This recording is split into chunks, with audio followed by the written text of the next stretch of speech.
Everybody, thanks for coming to the Delaware County Sustainability Commission meeting today. It's great to have you here, and we'll just get started. I guess to kick things off, you may notice we do not have an attendance, our Chief Sustainability Officer. So I know she's going to be reviewing this recording at some point. So we just want to say we love you, Francine, and we look forward to seeing you when you get back. We love you. See you soon. So I guess now I will do attendance really quickly, and then we'll have a fun interactive question. So, all right. So when I call your name, please say here or present. And I have another document on my screen, so I can't see you. So please make sure you say something. Steve Clark. Here. Jacqueline Rhodes.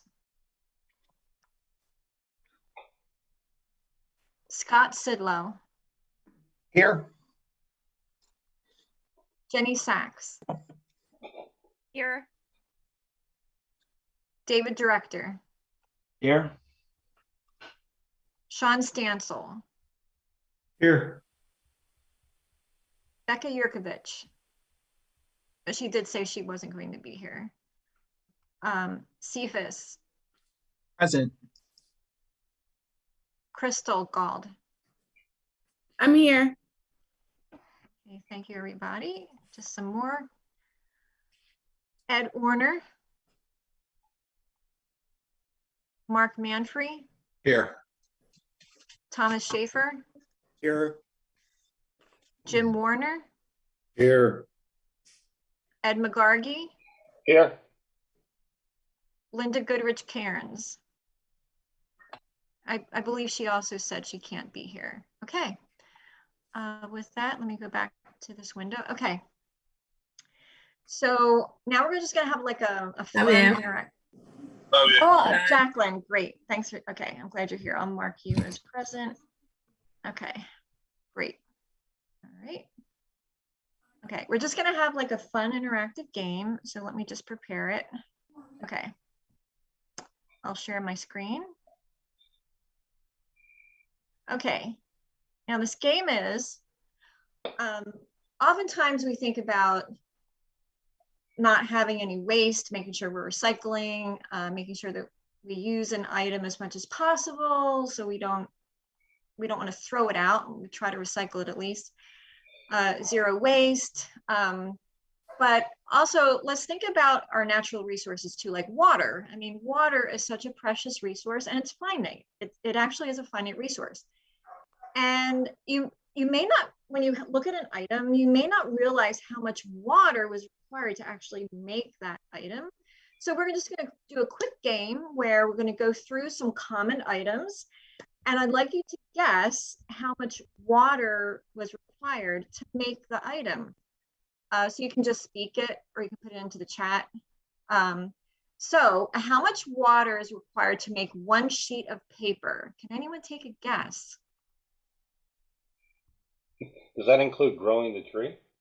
It's from the very beginning to like when you have it in front of you. So yes, it means all the water required from the beginning. Let's see. 2 liters. Oh, someone said liters or gallons. I think it's liters. I believe it's liters. Oh, okay. So someone is saying 2, 10, 9. Let's see what the answer is. Sorry. 10 liters. Scott. You looked it up. No. No, Okay. I totally guessed. It's complete block. I read no. Okay. So it's 10 liters of water. And so like just one piece of information, this increases as we go down. So, okay, so how much water does it take to make one slice of bread? I guess liters. How many liters of water does it take to make one slice of bread?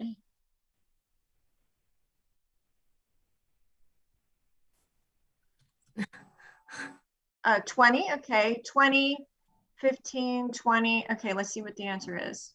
20, let's do 15, 20, 40, 40. Okay, 40. How many liters of water does it take to make one apple? You said this increases? It does increase, yes. It does increase. That's insane. I know, isn't it? I know, less. but let's see, I would expect less too. Okay, 60. 45. Okay, 45, 60, 50. CFA says 250. Ow. All right. Okay, let's see what 70. Oh my God. 70. And so how many liters of water per dollar of industrial product? Like if you have an industrial product, how many liters of water per dollar? This is just a little odd one here. I don't quite understand that one myself, but let's see. 300, 150, 100, 300, 150. Okay, let's see what the answer is. 80. Okay, not as high as you thought. How much water, how many liters of water to make half a kilogram of plastic? Half a kilogram of plastic. 100. Okay, 100, 100, 120, 90. Okay, let's see what it is. 91. So we're all kind of in the ballpark there. How many liters of water to make 1 glass of wine? Let's see. 117.43. That's very exact, Steve. 108.75. That's very specific, Sean. 95, 100, 130. Okay, let's see. 120. Okay, so very close, Steve. And, okay, so how many liters of water? Oops, sorry, I already showed it to you. I'm sorry. It was 140. Sorry, I didn't mean to do that. 140 liters of water to make 1 cup of coffee. How many liters of water to make 1 kilogram of wheat?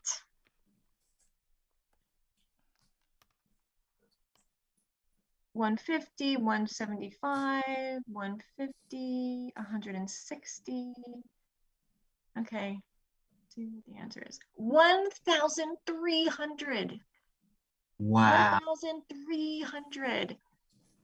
Okay, how many liters of water to make 1 kilogram of pork? 6,000, 3,000, 1,500, 2,500, 1,500. Okay, pretty big range. I guess on the high range is Cephas and Sean. David's is also high at 2,500. So, but they're all of your guesses are high. What's the answer? 4,800. 4,800.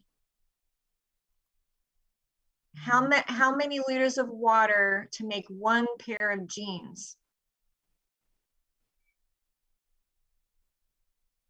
5,000.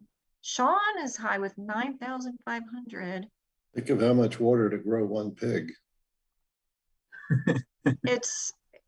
Honestly, it's interesting with the choices you make, you know, you can make a difference with your water footprint. 5,000, 6,000, 7,000. Okay, let's see. What's the answer? 10,855 liters to make 1 pair of jeans. How much water to make 1 kilogram of beef? 25,000, 20,000. Oh, Steve Clark. I don't know. That was the vegan. Put that in. Yes, yes. 9,000, 17,500, 20,000, 25,000. Too much. Yeah, that's for sure. Okay, let's see what the actual number is. 15,500. So we're close. 20,000, 15,000. How many liters of water to make 1 kilogram of leather? Okay, Tom says 21,234. Very exact. 50,000, 25,000, 75,000, 80,000. Okay, let's see. 16,600. So I just wanted to, like, I came across this and I thought how eye-opening that you know, there's this hidden cost in water to everything, every item in our lives. So whether we have an apple with piece of toast or something, or we have a beef sandwich, a ham sandwich, and we have a leather bag and we're wearing a pair of jeans, or, you know, we drink water or have a glass of wine, have coffee, you can actually reduce your water footprint depending on your choices. And anyway, so I just thought we'd have that just to kind of, it was very eye-opening to me. So I just thought I would share that. Yeah, but unless you compare it to how many excess liters of water do we have in one 100-year storm? Yeah, that's a whole other thing about like our stormwater and everything. But I think this shows us that we should all be drinking wine instead of coffee. yeah, yeah. We don't officially endorse that as a commission here, but recommendation. Okay, so now we're on to approval of the meeting minutes. Does anyone have any comments on the meeting minutes? They were sent out. Would someone like to either make a revision, or would someone like to make a motion to approve the meeting minutes? I would make a motion that we approve the minutes as distributed. Right, Okay, thank you. Crystal called seconds. You second, okay. All in favor, say aye. Aye. Aye. Okay. Any opposed? Any abstain? Okay, so moved. Our meeting minutes are approved. Oh, will do. Oh, okay. Thank you. Thank you, Jenny. I'll make sure. Okay. Thank you for that. All right. Oh, okay. All right. Now we go back to the agenda. We have a zero waste update with Ruth Abbey. I'll stop sharing so you can share your screen. Great. Well, thanks everybody. I enjoyed that exercise because, of course, it confirms our approach that zero waste is one of the most impactful things that you can do to reduce climate change, and that includes, of course, water usage. So thank you for that. Just to remind everybody, we are doing the zero waste plan as part of our 10-year municipal waste management plan update.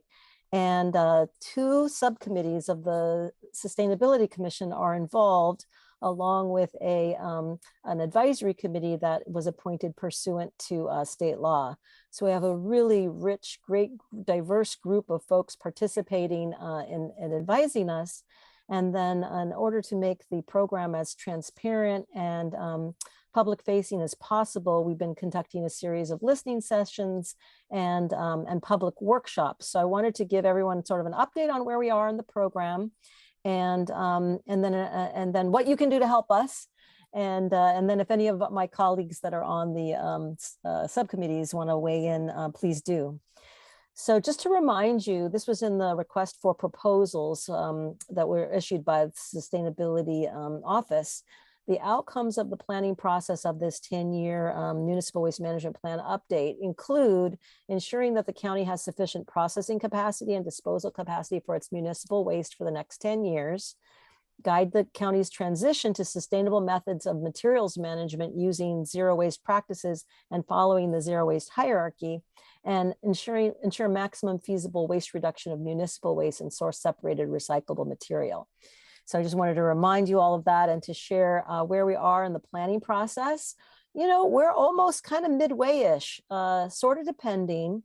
We still have yet to have a determination from the Department of Environmental Protection at the state level about whether they're really going to consider this a substantial revision or a non-substantial revision. The consequences of a substantial revision is it just extends our public review process. So, but assuming we're still on track, our goal was to kind of coordinate the efforts of the Sustainability Commission on the sustainability plan so that at least the draft plan or preliminary draft plan catches up to the sustainability plan in the fall.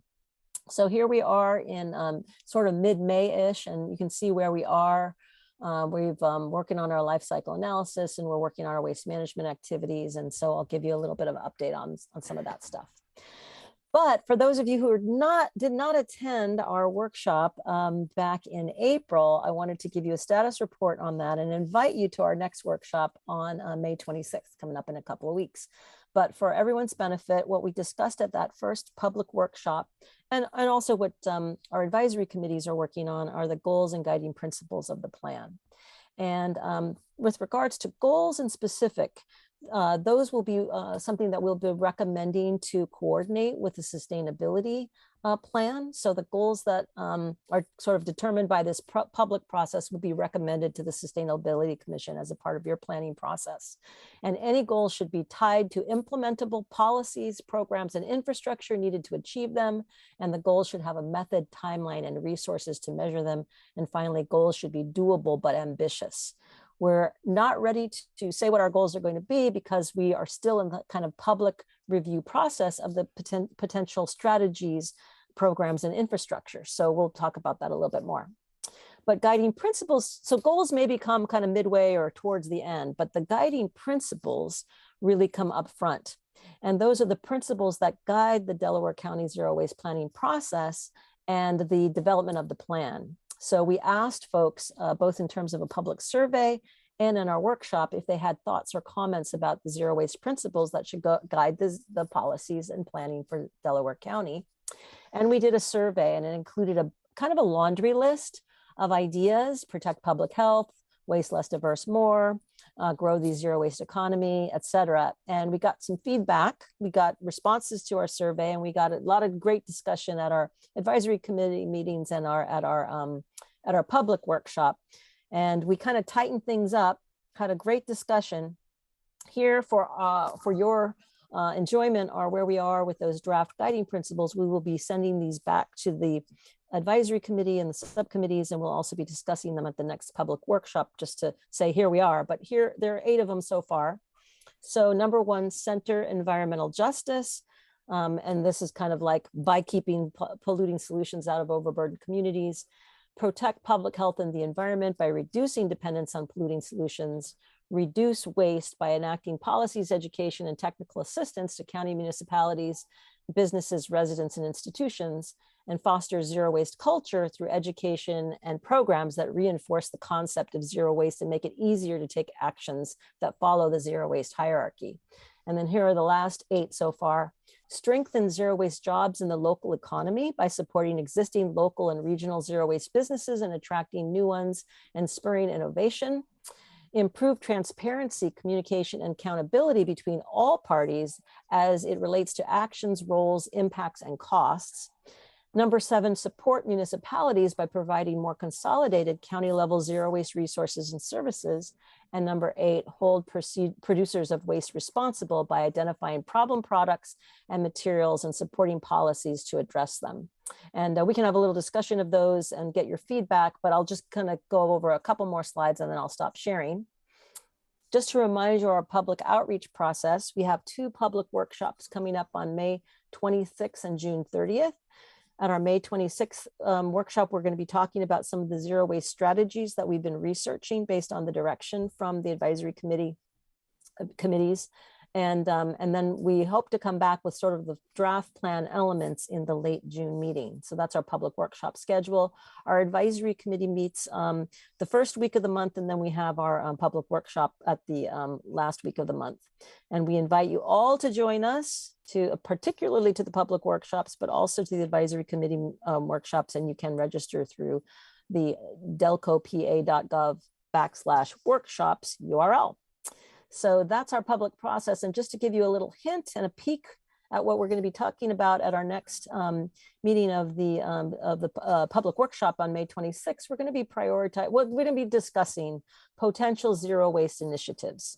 And this list was derived from a discussion with the Zero Waste Committee, the Sustainability Commission Zero Waste Committee. We kind of came up with an initial draft list for people to react to. We got some initial feedback from the advisory committee, and then we'll be seeking some more input from the public on on the 26th, and then we'll sort of finalize this. We are intending to do 20 to 30 initiatives that will move the ball forward in terms of zero waste in the county. And so this is about 2021 so far that we're researching. And you can see they follow the zero waste hierarchy: rethink, redesign, reduce, reuse, recycle, compost, material recovery, and residual management. And they include both policies, programs, and infrastructure. So if something's missing from this list, of course, we want your feedback. The best place to give that feedback would be to come to the public workshop. We'll be discussing these in some detail. We'll be annotating these and providing a little paragraph for the public so that they know what we mean by product policies or lead by example. And the advisory committees are reviewing kind of a 2 or 3 page, somewhat more detailed discussion of regional examples, national examples, what this policy could mean in Delaware County. So that's kind of the status report. And I'd be happy to entertain any questions, comments, or feedback from the folks that are participating in the zero waste, waste and resources subcommittees, or have been participating in the public workshops. We had about 45 people between the on-site workshop, which is at the library, and the online meeting. We have had more on the online meeting because we didn't want to overwhelm the library, but we'll be at the Norwood Public Library at the end of May. So we invite you all to come to either one, online or in person. So I invite my fellow committee members, if you wanted to just give any reflections, anything I missed, and if any commissioners have any questions or comments. Ruth, I have my hand up. Yeah, please go ahead. Okay, so back, I think one of your first slides, you had a whole bunch of like 4 or 5 columns, and on the very lower right was no incineration. Okay. And that leads to a lot of the other principles, okay? But I'm just curious how many people went right to the heart of the matter behind some of those principles and checked that? Oh, that's a good question. I can kind of look that up. I might be able to look that up as we're discussing it. And then while you're looking that up, I also want to give an update to the committee about the impact of fuel prices on that's the impact it's going to have on local waste management costs. In Delaware County, 2/3 of the waste goes to transfer stations, and then it is transferred from them to Covana, and a little bit is transferred to Fairless Hills landfill. And we have a adjustment to our contract every January 1st and July 1st. And the adjustment is pegged for fuel. And everybody can imagine what this could be, given that we now have record high gas and, in our case, diesel prices. And I just shared with the board at our meeting yesterday that the index we use to peg that price for our mid-year increase will be the last Monday in June, which is June 27th. But I looked at that index as of this past Monday, May 9th. And if the index is equal to that, we're looking at a 20% increase in our fees to move waste out of the transfer station, from $30 approximately to $36. I'm rounding the numbers. So it's significant. It's just gonna raise the cost, which actually provides more incentive to reduce waste and minimization, so you don't have to incur that. But it does put pressures on the authority in managing our budget and being able to afford future programs and so forth. It makes our task a little harder, for sure. I'm putting a note in the chat, Jim, about the responses. So protect public health, and many folks said some of those other issues fell under that, was 65%, and no incineration, folks that really wanted to say that, was 35%. Okay, that's good to know. There's a lot of redundancy, right. in I that laundry understood. list. I understood, but that's good to know that statistic. Thank you. Any That's other your hand comments or questions? raised. Yeah, Steve has his hand raised. Yeah, Ruth, in terms of your the scope of your group or maybe other groups dealing with waste, how does the methane capture from the landfill fit into this? Is that considered a waste in your waste in your when you're looking at different alternatives in your group, like the possibility to add methane capture to something beyond fareless fills if there's another landfill, say? Or do you consider methane a waste product? Well, the methane emissions are taken into account in our life cycle analysis that we're working on. And so we did get data from the landfills on that. And Jim has his hand up, so maybe he can more thoroughly address that issue at the Rolling Hills landfill, for example. Do you have a, are you there? Did you unmute? My hand was up. I was actually trying to lower it, but Oh, okay. I'll be happy to we do have that. we have No, methane capture at Rolling We do. Hills. We do. We do capture it and we flare it. So we're not making any energy from it. But that is something we're just going to be hiring a consultant in the near future to begin looking at that. You mean in the possibility of actually using it as Yeah, a well, there's, you know, you have methane, so you can combust that through internal combustion engines and make electricity, or you can make compressed natural gas and fill trucks. There's a lot of different off takes of that, just awesome, same as you would have for natural gas. Awesome. Thank you. I'm glad that's part of this picture. Thank you. Ruth, I wanted to ask, in view of Jim's comment about the increased fuel costs, which I'm sure are going to be of great significance to the municipalities, will you need to adjust the model to account for that, or are you viewing this as a temporary kind of a situation? What you mean are you talking about the cost of fuel specifically? Is that what you meant? Yeah, I'm saying that the overall cost model. Yeah, you know, we're actually relying on the authority's cost model for different scenarios. So on the authority's system, the authority has developed a financial model that can, various inputs can be put in. And so we'll be preparing scenarios for that model. But I don't know, Jim, if you want to say anything more about that. Well, yeah, you know, we've been spending a lot of time and of course money developing this, and it's still being tweaked a little bit, but we're able to use it at this point. We keep improving it. And that model enables us to plug in all different types of scenarios of, you know, how much waste goes from each transfer station, whether it goes to Covanta under our contract terms or some portion, or whether it goes to Fairless, or in the future, you know, we hope to be sending some waste to the Rolling Hills landfill. Just to give you an example though, that fuel, our price, current contract price to send waste from a transfer station to Fairless landfill owned by Waste Management is $80.22. July 1st, because of diesel increases, it'll go to $96, a $16 ton increase, and we just can't afford that.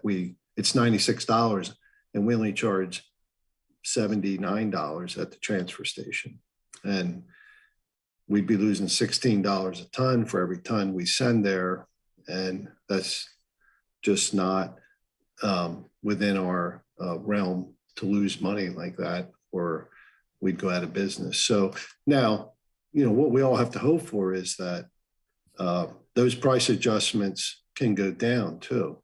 So, you know, we hope, as everyone does, that this spike is temporary. Usually spikes like this are, and that the next time our price is pegged to an index, which would be the last Monday in December, hopefully by then it's a lot less than this one mid-year, and then our price would go down.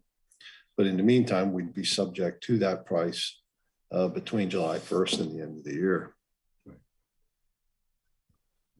Thanks, Jim. You're welcome, Dave. So we are working really closely with the authority under Jim's leadership. He has a lot of work to do, and we're following his work. So we'll be sharing information back and forth as we, develop the description of the potential future initiatives and how they might be implemented across the county at either the authority level, at the county level, at the municipal level. So we'll be having that discussion about implementation, costs, timing. This is a 10-year plan, so not everything has to happen next year. So that's kind of where we are. All set? Good. Thank you, Ruth. All right, thanks everybody. We'll see you on the May 26th. So please invite your friends, invite your family, please come either online. You can go on our on the website, the Delco/workshop. I'll put it in the chat, and we want to see you there. So thanks so much. Ruth. Thank you for being here. Thank you, Ruth. So I'll share my screen again to go back to the agenda here. Okay, so next, I'll stop sharing my screen here. I wanted to ask Julie Delmato to introduce our next speakers. Hi, yes, so my name is Julie Delmato and I work for Francine. I'm the GIS manager at the county. So I'd like to introduce Estefania and Seishan. They are two Bryn Mawr students who have been working with Delaware County through PADEP's LCAT program. For those that aren't familiar, the LCAT program matches local governments with college students across the state. Teams are trained by a DEP contractor, which is ICLEI in this case, to develop greenhouse inventories and climate action plans for their communities. Estefania and Seishan began working with Sharon J back in September of 2021. Then they were gathering GHG emissions information and calculating baseline emissions for the county, which they presented in January to the Sustainability Commission, if you remember. This spring, they've been researching emission reduction strategies and measuring potential impacts, and their analysis will be used as the basis for the development of the sustainability plan as that proceeds over the coming months. So I'm going to turn it over to them so they can share their screen and give their presentation.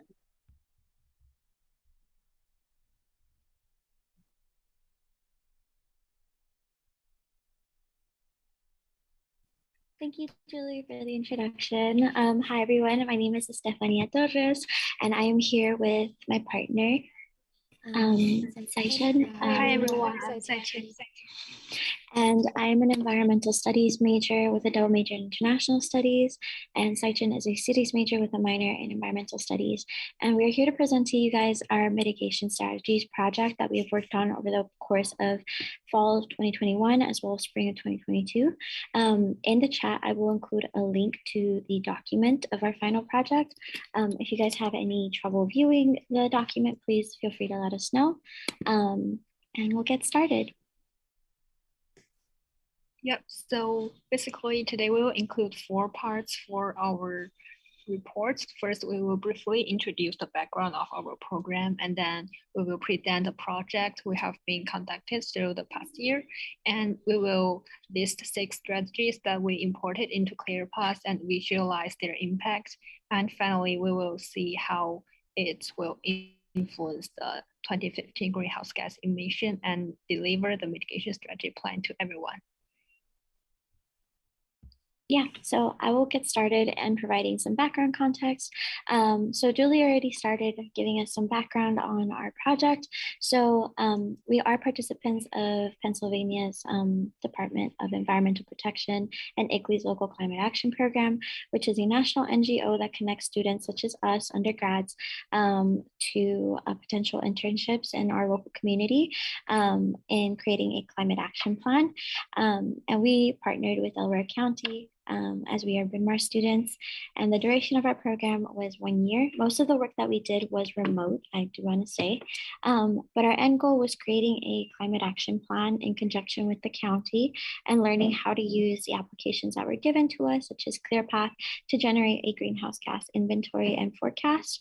And just to give a little bit of context on what ClearPath is, because we will mention it quite a bit, it is a program that allows us to input our greenhouse gas inventory from Delaware County into a potential forecast that will allow us to estimate what mitigation strategies will improve and reduce the carbon emissions of the county. So I will go into the methodologies that we proceeded with throughout the program. So as we stated, this work was mostly done remotely. So we had to meet with our advisors and supervisors, our lovely supervisors, Julie and Rebecca from Delaware County, over Zoom. And with our faculty advisors here at Bryn Mawr College, we had biweekly meetings with advisors. And here we would check in, ask any questions that we had, and just allow them to see our progress in the project. And one thing we do also want to mention is this project was done in conjunction with a praxis program with our school. So we had to work with the timeline of both our course schedule as well as LCAP schedule that was given to us. So this is where we had to meet with our advisors and supervisors. We also worked with communications and data for the county, and we engaged in professional contacts on data retrieval, such as one-on-one interviews with the municipalities. And we will talk more about those projects in the next couple of slides. We also worked with the greenhouse gas emissions data that we received from LCAP, as well as Delaware County. And this information was provided by Google EIE and PICO. We also did our own research. We conducted research on past or local climate action plans around Delaware County and similar applications of sustainability measures locally and around the US. And finally, our final project, which is creating the mitigation strategies plan. So the projects that we conducted, the interviews. So we conducted informal interviews for Delaware County back in, I believe, the fall of 2021. And we scheduled and conducted these interviews with municipalities, asking them about the context of their sustainability or their actions towards sustainability. And with that in mind, we created a lot of outreach and networked with other organizations outside of the county, as well as local members of the community, in order to not only practice our own professional development of communication skills, but get to know the county and create that network. Especially because Saichen is an international student and I am from Houston, Texas, so we don't really know the area too well. So getting the best context possible from people who live here or have lived in Delaware County a little bit longer has been helpful. Working with ClearPath, as we mentioned, and inputting the greenhouse gas inventory and analyzing that data into our mitigation strategies. And finally, creating the final project, which anyone can view at this time. And the link is in the chat. And so the following slide will be a list of 6 mitigation strategies that we proposed and quantify into the ClearPath. And there are 3 categories we are dealing with: the residential energy, commercial and industrial energy, and the transportation energy part. So for each category, we propose 2 specific strategies. The first 2 are all related to install the solar energy for building. And as the last column showing, installing solar energy for commercial and industrial building caused the most impact, nearly 7 million reduced electricity. And the third strategy is about to install the insulation or the storm windows to make buildings more resistant to the cold weather, so-called low-income weatherization program. And it also have an impact to the yearly CO2 emission. And the fourth strategy is to install the geothermal energy to the commercial and industrial building. However, the clear path doesn't show like how it impacts the CO2 emission. And the last two are about the transportation emission reduction thing. The first is to reduce the non-electric vehicles across the community. And for this proposal, we are imagining that by 2050, there will be 100% of gasoline vehicles displaced by the electric vehicles. So it will lead to the 2 billion change to the gasoline vehicle miles traveled. And the last strategy is to improve the bicycle network, such as building more bike lanes, and it will also result in reduced in the vehicle miles traveled. And one thing to notice is that the CO2 reduction are not unified into the same unit because the clear paths do not automatically does this. So this is one thing to note. And for the following slide, we will show the visualization of the 6 strategies we mentioned. And the graph here is showing the CO2 emission forecast by 2050 if we conduct like no reduction strategies.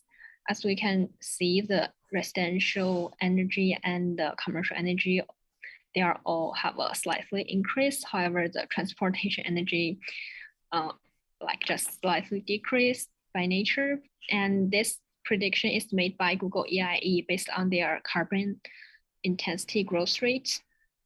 So, however, with our strategy implemented, there will be a decrease for all of the 3 emission sources.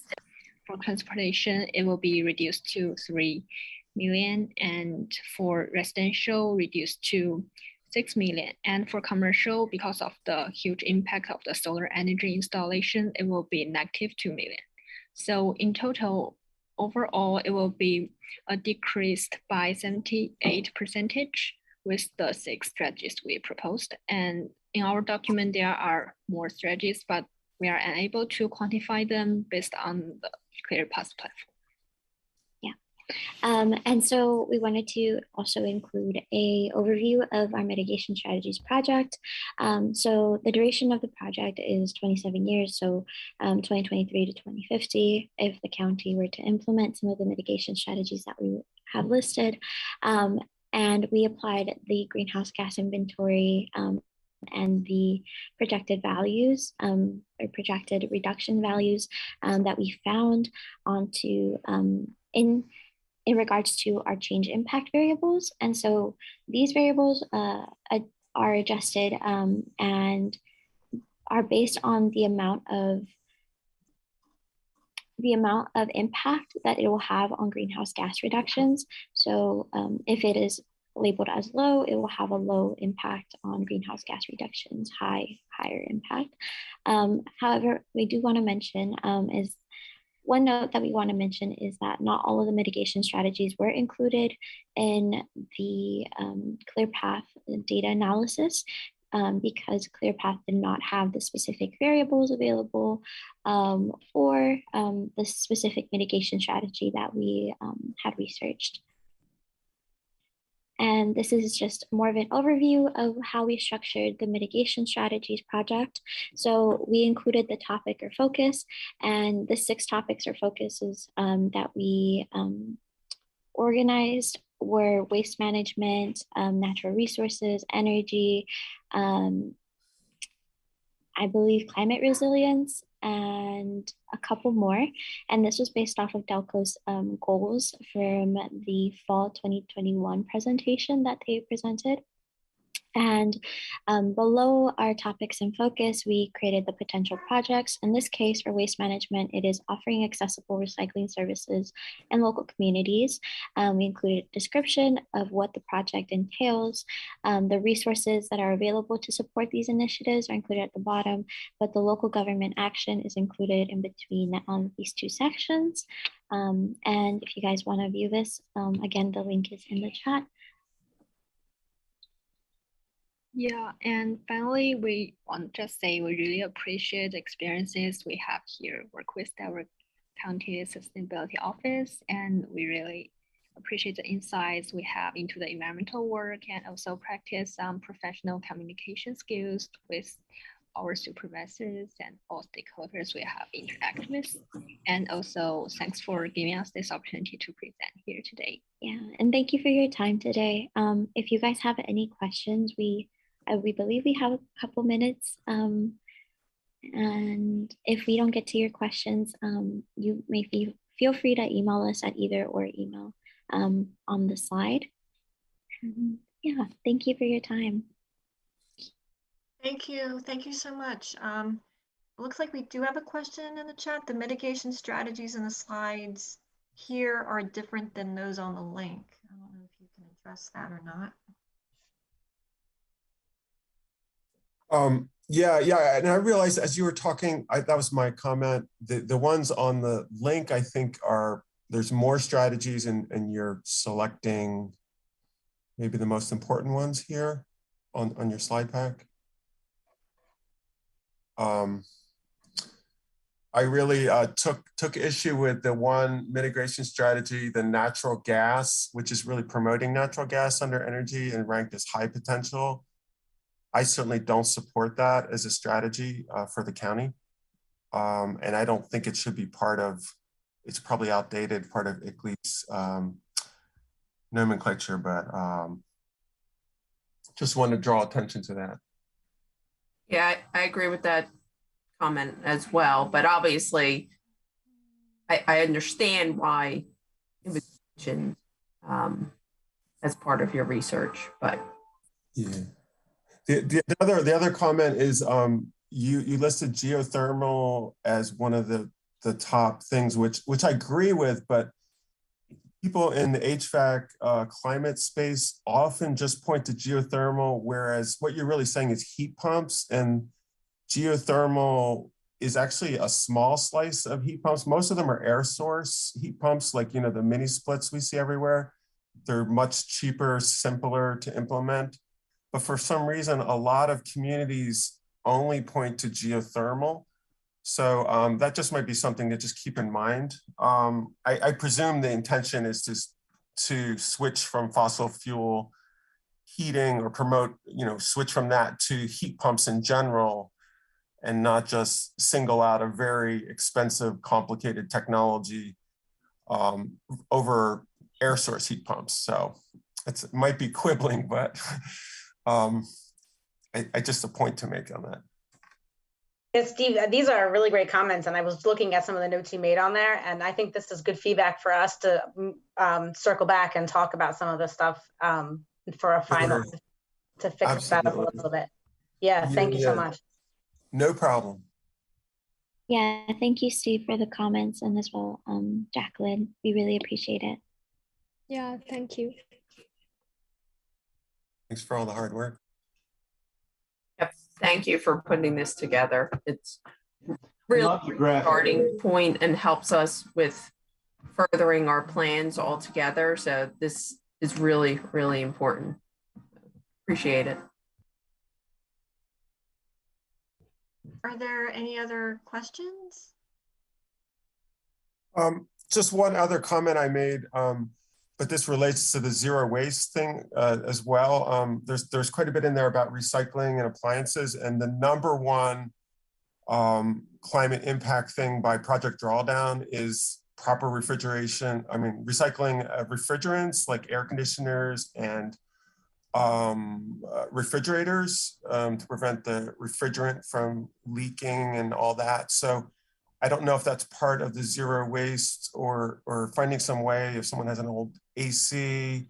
I know Pico takes old fridges. I don't think they take old ACs. They've stopped taking those, but that would have huge impact to have that as, you know, brought to the front of either this, you know, a strategy here or the zero waste. So just a comment. Yeah, no, that's great. Thank you. And like I said, if anyone can put any comments into that document, that would be great for us to circle back and talk about and make those notes or adjustments. Any other questions or comments? With that, I was really impressed with the presentation, and your communication skills are so good. So thank you so much for doing that presentation. So now we'll go on to the next item on the agenda. I'll share my screen. About that.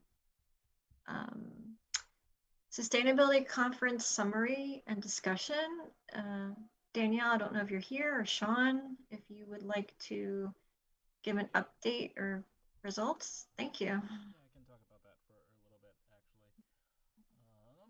I'm mostly going to talk about the AV aspect of everything that kind of went on. I'm going to actually share my screen. So mostly I was in charge of a lot of the planning and the kind of AV aspects of everything. Just going to show some of the analytics. This was actually one of the most well-attended live streams that we ever had. We had around 37 or so concurrent viewers at the same time during the whole of the live stream. This actually has reached a lot of people. We reached about 3.2 thousand people with an engagement. They didn't all stay, which equaled about around 700 and something views total, with like substantial views around 529 over there now, and it's still growing. There was a lot of message engagement. We have a couple of loyal fans for some of the sustainability stuff, and they were talking a lot back and forth to some of the other members here and who were there. And right now I'm actually working on a couple of other things. They were, as you remember, there was the step and repeat that we were doing, interviews of people who were at the conference there, and just kind of talking about what their thoughts about how the conference was going, and just some other things about sustainability in Delaware County.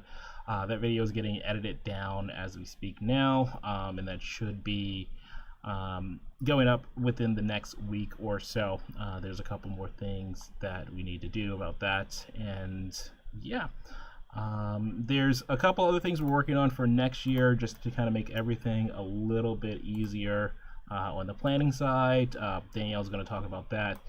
We may want to talk about actually creating a subcommittee here within the Sustainability Commission to actually help with that planning.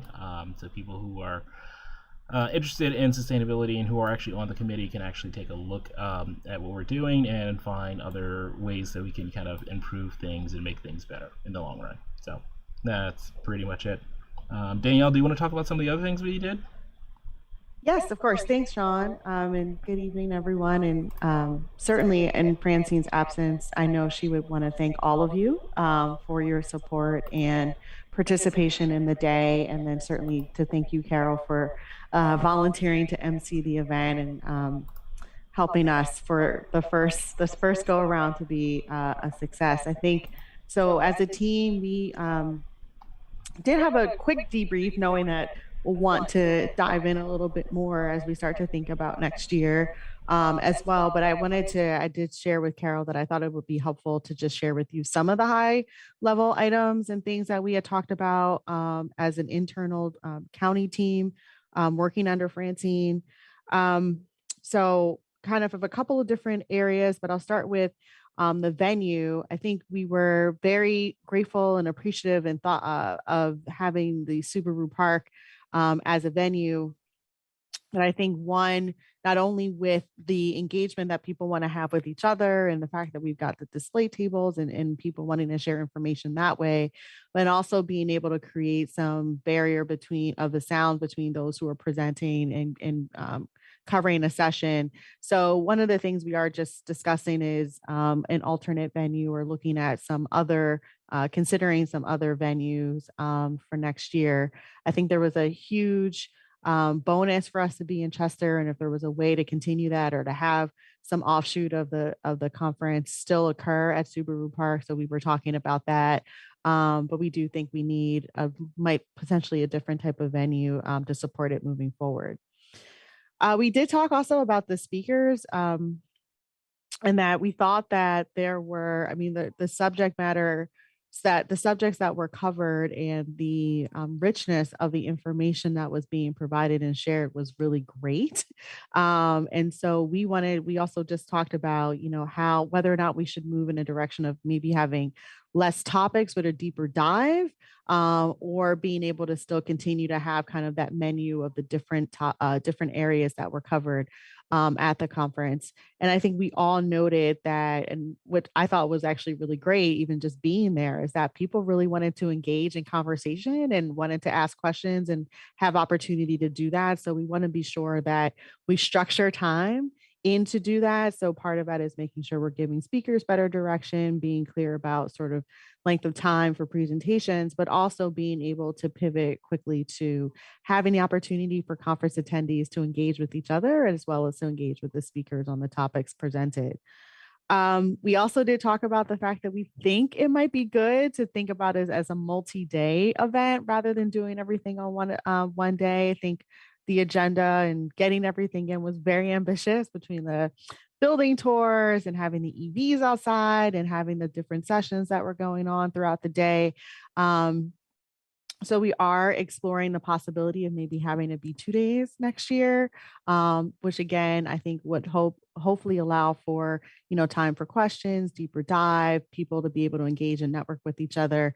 So I think we kind of came away thinking that, or aiming to, wanting to move in a direction of maybe a multi-day event for next year.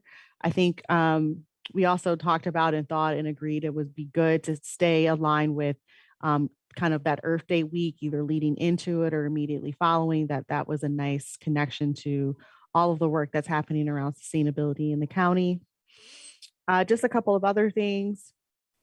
Being able to plan early, I think, will allow us to also consider potential to continue and expand the possibilities around sponsorship. I think all of you know how much the incredible amount of time that Francine committed to getting this organized and planned. And so we are trying to strongly encourage her to consider having an event planner to support the work, so that she can really provide vision and vision and to talk about the things that she would like to see reflected at the conference, and maybe not necessarily needing to do so much of the day-to-day as involved as she was this year. So considering that. And then two other things that we talked about just very quickly was next year having a conference evaluation. So post-conference, being able to send out a thank you to those who attended, and also to be able to have the opportunity for people to provide formal feedback and a quick evaluation to help inform what conferences will look like in future years. And then finally, I think that I think you saw, or hopefully saw, a very strong contingent of Delaware County employees there as volunteers to support the day.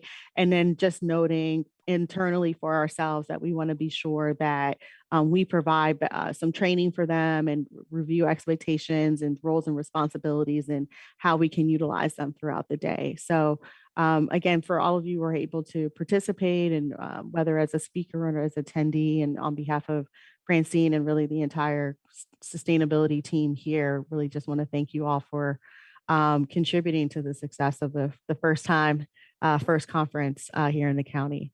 Thanks, Carol, for allowing us to have some time. Thank you, Danielle. Yeah, thank you to everyone. Great. I thought it was so awesome.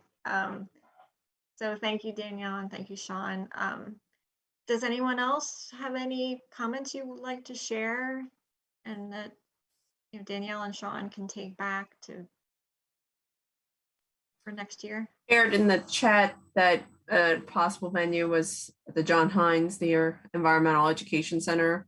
Obviously, they have a huge area that's their exhibit area, as well as they have small classrooms.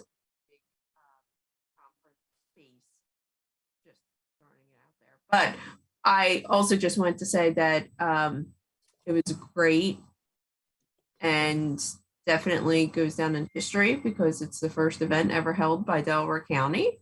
So, hey, you're just going up from here. So don't worry about it. Any of the issues, don't worry about. So good job.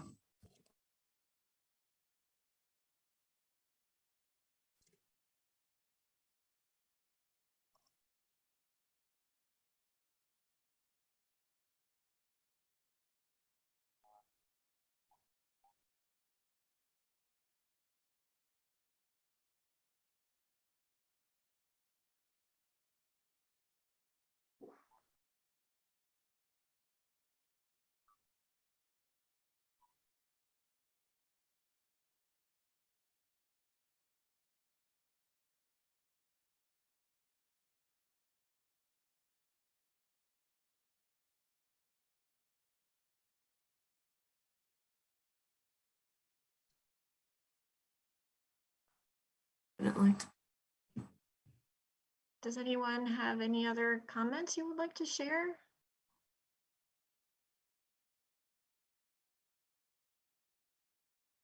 Okay, well, hearing none, I'm sure Francine as well as Danielle and Sean are open to getting your feedback, even if it's not right at this moment.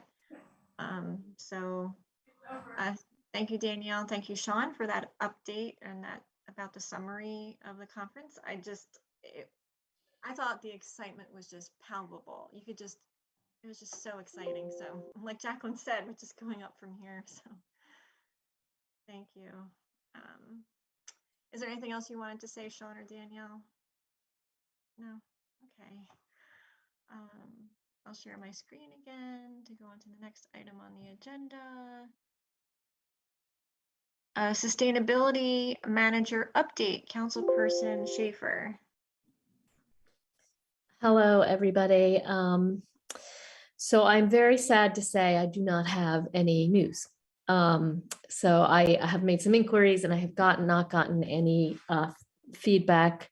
I will say that our personnel department has been completely overwhelmed in the last few weeks with hiring for the health department and the prison all at once. So anything that wasn't a top priority really did not get attention. But we are in a good position now on both those fronts. So I'm hoping that now we'll start to pick up in some of the other areas where we're really desperate.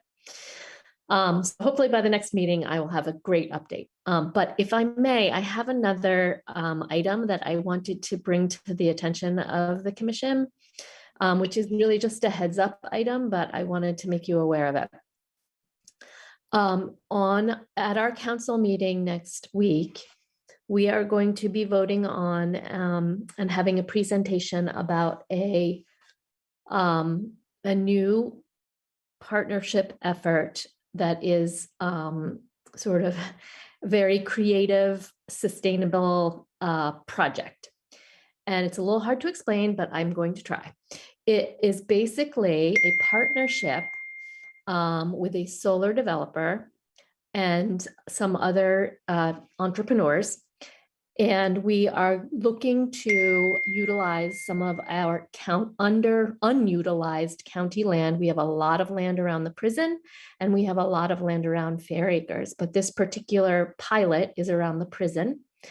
And working with this team, installing a utility scale size solar array. And from the federal, so we would be leasing the land. The federal tax credits that the developer is getting from that will be, not all of them, but a portion of them will be reallocated to county economic development projects that are renewable related. And specifically, we are investing in a manufacturer that already exists, but does not do EV machines, but is going to add it to their repertoire, train their workers and add that into their manufacturing, and a placement program of EV chargers in lower income, not in people's driveways and garages. So for apartment houses and places where there are not, someone can't just put it in their garage. So it's and there's also some job training involved in that for both the solar and the solar project and the EV manufacturing. EV charger, not electric vehicles. So we've been working on this project with this team for about 1.5 years. And we are finally at the point where we are signing documents and talking about entering into a lease. The utility scale project is in the PJMQ. And for those of you who know that, it takes years to get through that, but the very first part of the project is behind the meter. So that is starting right away. So it's pretty exciting. And very creative, and there'll be a presentation about it on Monday at our meeting. If you want to learn more about it and hear directly from the people we're partnering with, we put an RFP with this idea out about 2 years ago at this point. And this group answered the RFP, and we liked what they put forward. And it's taken a long time to get to this point, but we are now sort of unveiling it and taking the concrete steps of going through the PJMQ and getting the lease in place. So I hope that made sense to you. It's been a long time coming, and it's pretty complicated, but that's the basic structure of it. Okay. That sounds neat. Does anyone have any questions for Councilperson Schaefer about this? I do. Councilperson, what size is the system that's being proposed? I think that when it's all said and done, it's about 30 megawatts. Okay. This first behind the meter one is going to be 7. And then the balance, we have to wait for the PJM process. Okay. Great. That's really exciting. Yeah, it's pretty exciting. And that's just a small portion of the land. There's a lot more land. And I know some of our other counties that we are working with are really looking at doing this too, homegrown solar arrays, utility scale. And in particular, Bucks County is really interested. They have a lot of capped landfills there. We don't have that, but they do. And they're looking to do this there. So, there is this phenomenon that has been happening in Pennsylvania where the farmland and forests out in Western and central Pennsylvania are all getting optioned out for these solar arrays. And, the great energy users are in the Southeast. So, this is sort of our way of trying to figure out a way to produce some of the energy that we use here instead of, scarring the landscape of central and Western PA for our energy needs. Thank you. I guess there's a question in the chat. Elaine, this sounds wonderful. Is there any document we can take a look at? I don't know. I think our agenda gets posted tomorrow, I think, and there's probably the lease is going to be posted. But the actual presentation on Monday will be a PowerPoint, and that if it's not included in the agenda, will be posted. So I actually think they're still working on it, so I don't think it's attached right now, but it will be when we have the meeting. Elaine, this is Ed McGarvey. Do you know if any of the power being generated will be used to reduce the cost of energy at the prison? Yeah, so the first project, the first 7 will be behind the meter, meaning the county, they'll use that energy there at the site. Oh, good, thank you. Okay. And the 2 biggest energy, users in the county are the prison and Fair Acres.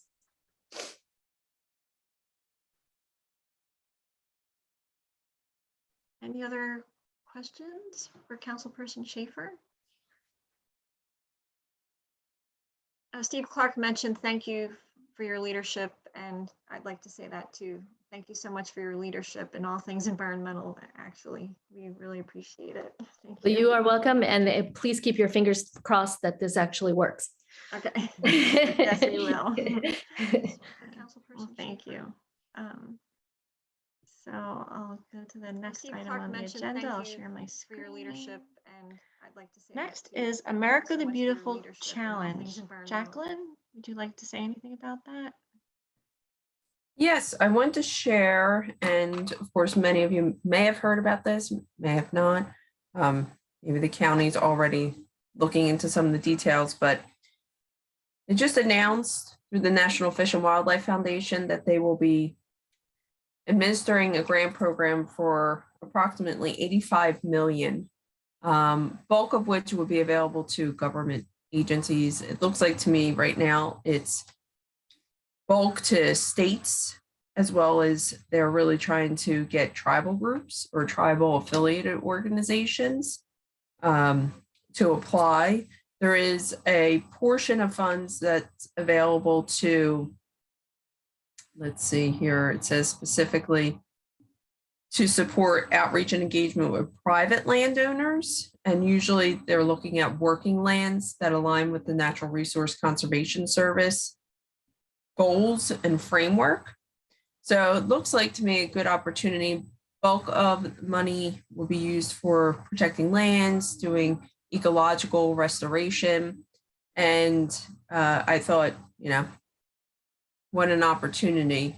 I don't know what Pennsylvania might be doing or how counties will be able to weigh in to get some of that money, but it looks like the state is able to apply for upwards of, you know, 10, well, it looks like $5 to $10 million. So could be a really cool opportunity if something could be higher level that could filter down to the counties, especially like maybe southeastern Pennsylvania, if counties work together on coming up with specific projects that maybe deal with resiliency, flooding. They're especially focused on underserved communities and, like I said, tribal organizations. Again, a small portion of the fund, I think the highest grant that one could get under the private land component is about $500,000. So if there are working lands in the county, like for farmland or other areas, they would be eligible to apply. And this runs through, I think the deadline's like July 23rd or something like that. I know that this was sent to me because there's an effort right now to expand the U.S. Fish and Wildlife Service fish and wildlife management areas. So for instance, the John Hines National Wildlife Refuge, there's an effort there to expand because there's lands adjacent to it, about 120 acres that fall into the Philadelphia boundary. I know they have some lands that also fall into Tinicum. They're not directly attached. There's some lands a little bit into like Fallcroft and Norwood as well. So there could be some opportunity there for some of that expansion and inclusion as well. So I thought I would bring it up. Hopefully people can take a look at it. It is called America the Beautiful Challenge, administered by the National Fish and Wildlife Foundation. So if anybody had any thoughts, I could try to answer some questions, but I haven't gone through and participated or looked at any kind of webinar that might be taking place soon. Jacqueline, I don't know if you know, but there's a project that we just got across our desk that's out the Hines Refuge where they're, I think it's called Turkey Foot. Have you ever heard it? And that's going to be restoring areas to tidal wetlands. Is that what they're doing? Correct. But that's not part of this then.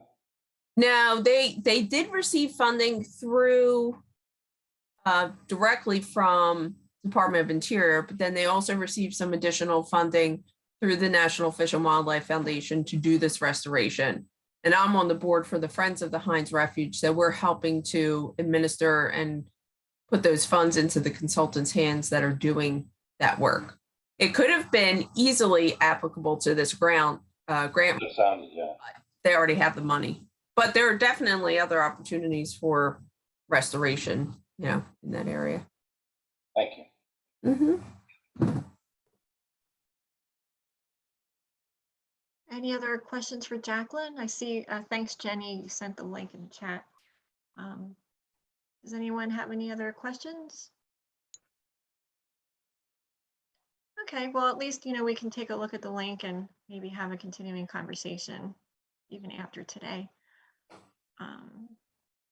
Okay. I have just one question, sorry, Commissioner Schaefer, I'm sorry, councilperson. Is this solar project, this is totally independent of the process with DVRPC and for that procurement, so, but it obviously would impact it, right? Yeah, and there's a potential that the regional PPA could get a contract with this. But and a key factor is that this project does not need the county. That has other off-takers. So we'll see. The regional PPA will negotiate to see if there's a price a contract that's interesting to us. But if not, they have other off takers.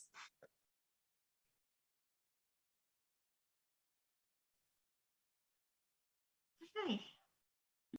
So any other questions for Jacqueline? Okay, hearing none, I'll go back to sharing my screen. I'm sorry, can I just say one more thing? Of course. I'm talking about this as if it's a done deal, and we haven't voted on it. We'll be voting on it on Wednesday. So I just want to make, it's possible that we don't have support, but I think we do, but I just want to make sure everyone understands. It's not voted on yet. Okay, yeah. We'll be thinking good thoughts and hoping that it does go through. Mm-hmm. Yeah, that'd be great. And I guess like any of us could tune into the meeting. So, okay. Mm-hmm. So I'll share my screen. Next item on the agenda is stormwater ordinance update with Tom Schaefer. Yeah, thanks, Carol. I'll give an update on the stormwater management ordinance, which the county has contracted with Cedarville Engineering to prepare. And it's mainly to assist the municipalities to adopt an ordinance of their own at the municipal level.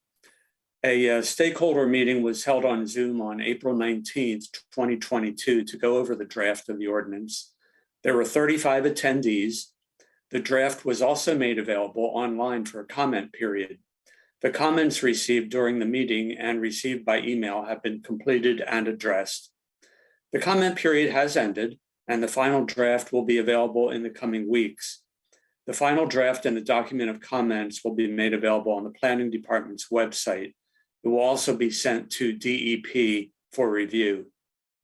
There will be another virtual meeting on May 26th at 1 p.m. This meeting is a municipal workshop to assist municipalities in adopting the changes. And let me just add a note that Ann Stauffer, our manager of environmental planning, has been working really hard on this project to get it done.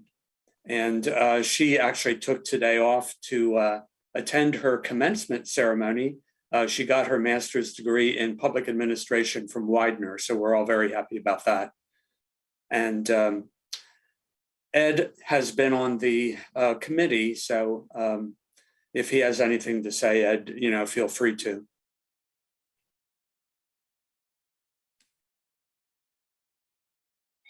I advocated with Francine to have, to have this done because the county did do a countywide stormwater ordinance that involved the Crum Creek and Act 167, and they updated it so everybody would be in compliance. So we didn't want to lose that momentum for our countywide plan on our Act 167. So that's one of the first things that we needed to do this so we didn't lose that continuity, and then that we could run into this and find out the interest of the municipalities to upgrade the 167 ordinances into a countywide plan, which is what the state has been focusing on in recent years. However, the funding has been cut from the budget for stormwater for so many years now. We used to get funding of 75% of the funding would come from the state to do these plans. Hardly anyone has updated their plans. All our plans are out of date at this point, and we need to update them if we follow the law, but they don't even have the guidance up and running. So this is one of the things that we need to do for our Sustainability Commission, is to sort of advocate for this state regulations to make sure that these stormwater management plans are updated, and hopefully that this will be our first step into venturing down that road to see if we can find a way to afford to do that type of updating. Mm-hmm. Right. That's all I had for the update. So the draft is, from what I can see, so the municipal workshop. So pretty much at this time though, the draft, there won't be any changes, or there be some additions or changes?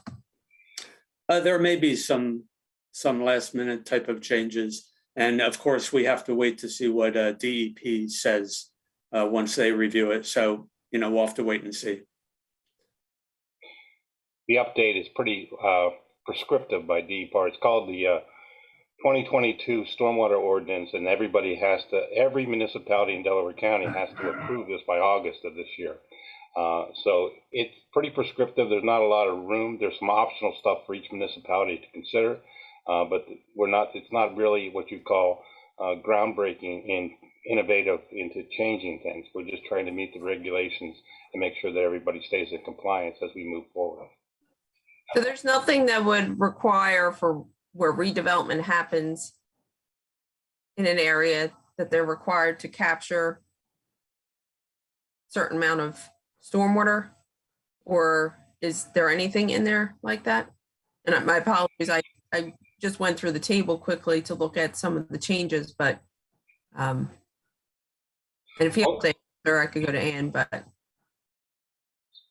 that okay, Tom? Most of them already should have that as part of their Crum Creek ordinance. So this is sort of evolving. We had a redevelopment clause in the old Crum Creek ordinance that was developed by planning 2011, I think. So that was when that was done. So most municipalities have approved that ordinance. In addition, if they need an NPDES permit, one of the requirements of the NPDES permit, which is anything over an acre of development, has to use 20% of the existing impervious as meadow condition. So they would have to improve it. Even if it was 100% impervious, they would have to do at least stormwater management for 20%. Okay, all right. And is there any possibility for, I know it says encourage, but to note anywhere on the county website that any municipality could require the use of low impact development or green stormwater infrastructure, they would be allowed to go above and beyond this basic model, correct? The basic model tries to advocate for green infrastructure, but it don't really define what it is. I think that was a step that we probably need as a Sustainability Commission, and we've talked about that during the natural resources, is to come up with some green energy type ordinances that we could help feed to the municipalities so they could have something on their books. Currently, most municipalities do not have that. Right. And that's fine. I understand that. I'm just wondering if, I know of some examples that exist. New Jersey just passed recently, like 2 years ago, their green infrastructure rule that has certain elements of how to incorporate green infrastructure into some of the requirements.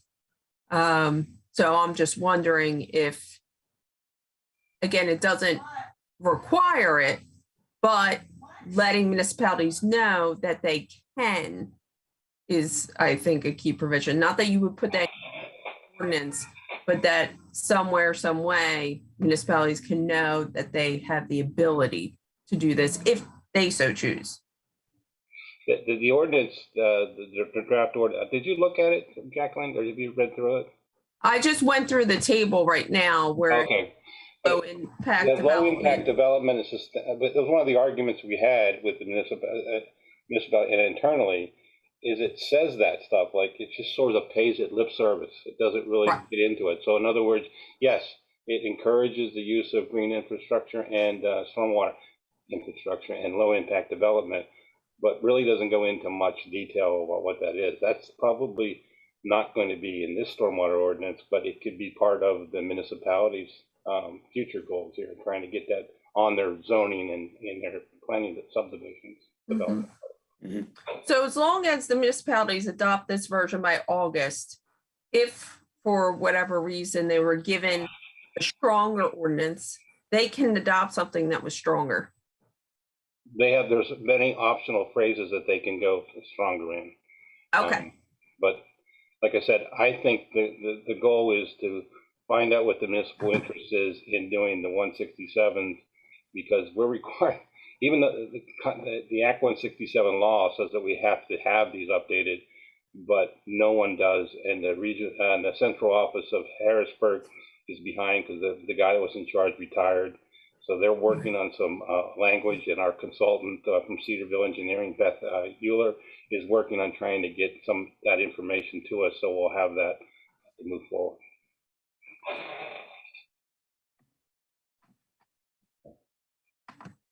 Anyone have any other comments or questions for Tom or Ed?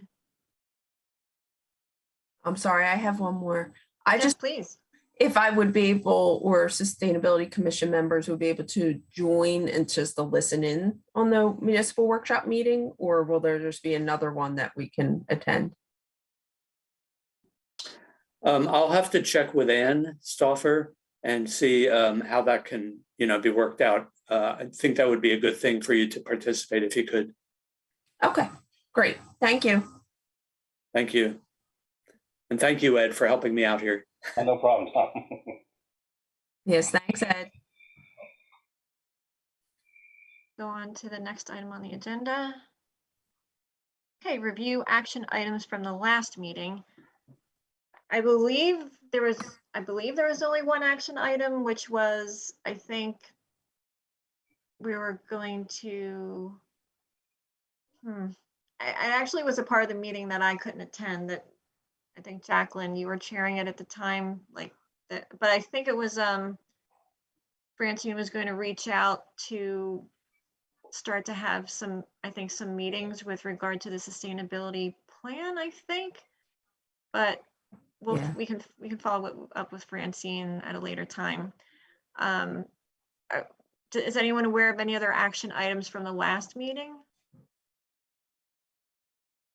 No, I think the one was to have an update about the stormwater ordinance too. Okay. Oh, good. All right. The last meeting was the meeting before, so we did that. We did that. Good. Yeah. Actually, I never realized I didn't do public comment. Is there any public comment? And Sean, did you say you were checking public comment? Earlier today, and there was not any public comment. Give me a second. I'm going to open up the email. And there is no public comment in the email. Okay. Any public comment from anyone here in attendance? Carol, I have a question. It might be related to your action from the last meeting. I think a lot of us are unsure, when or if these work groups will start, or what's the plan, because we're, from the timelines we had to get results in, we've used quite a bit of time. So is that something we can talk about now, or is it something next call, or? It may have to be the next meeting, but I thought a sustainability manager had to be hired first. That's why we were thinking of having that update today, because I thought that was a key hire to add momentum into that process. So I think we'll probably find out something before the next meeting, I would think. Okay, so in June, we'll possibly start on these work groups. Okay. That's what I mean. That's my guess, my best educated guess. Okay. Okay. Let's see. Next item on the agenda: new business. Is there any new business that anyone wanted to bring up?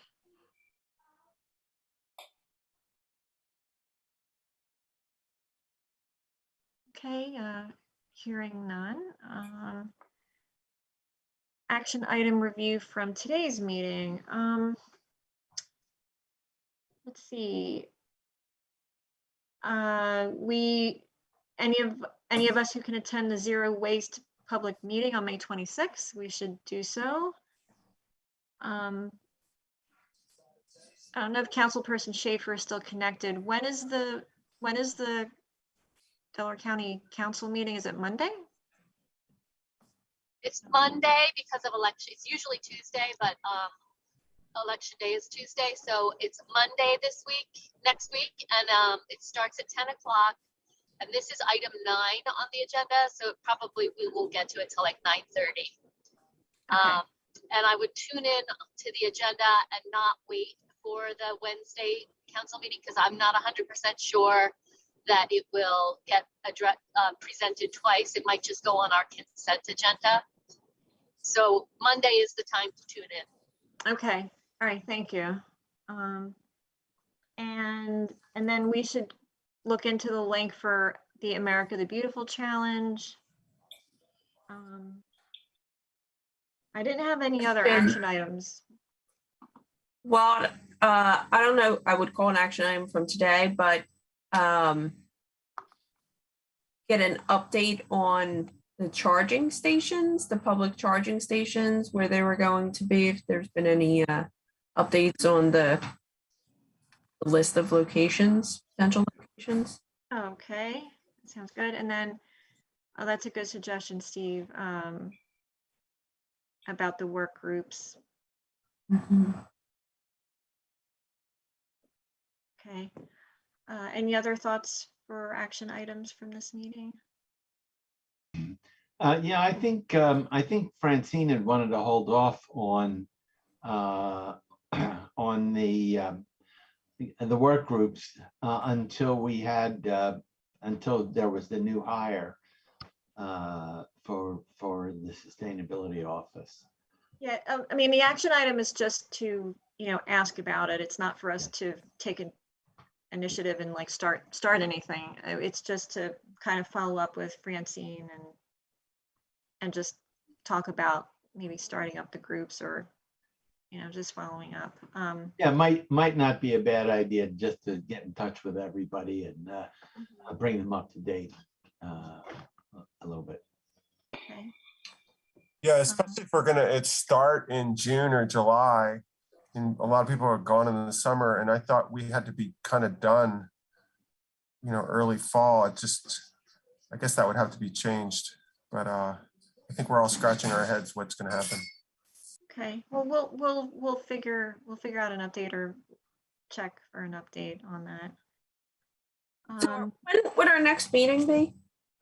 Oh, let me look at my calendar. Our next meeting is 2 o'clock on June 10th, actually. Okay. Yeah, 2 o'clock on June 10th.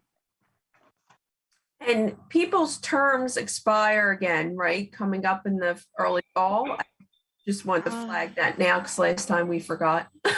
Yeah, that's a good point. I actually have to be refreshed also on that. I don't have that memorized. Yeah, we should look into that. So that's another good action item for next time or for next meeting. Yeah, to review that because they're definitely. Can't believe it's going to come up again real soon. I know. Those would be the people who had 2-year terms, I think, right? Correct. Yeah. And I guess we just checked public comment, so there probably isn't any other. So with that, if there isn't anything else anyone wants to bring up, we have a little bit more time in our day. We're ending early. So just to be sure, is there anything anyone wanted to bring up before we adjourn?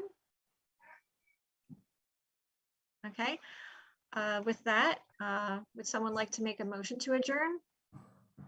I move we adjourn. Thanks, David. Would someone like to second? I'll second. Okay, all in favor say aye. Aye. Aye. Any opposed? Any abstain? Okay, so moved. We're adjourned today. So thank you, everyone, and I look forward to seeing you next month. Thank you. This is one of my favorite meetings. I hope it is for you too. Bye, everybody. Good night. Bye. Bye. Bye.